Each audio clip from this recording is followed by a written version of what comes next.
Hello, students. Good morning. I hope you are doing well today. All right.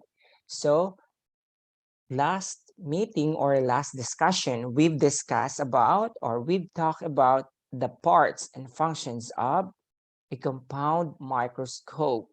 So, today, I want you to answer or identify each parts of microscope and give the meaning or the function of its parts. So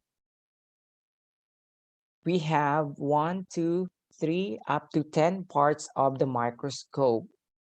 So you will only just give the meaning and the parts of microscope. Okay. In that way, you will be able to familiarize the parts of the microscope. All right.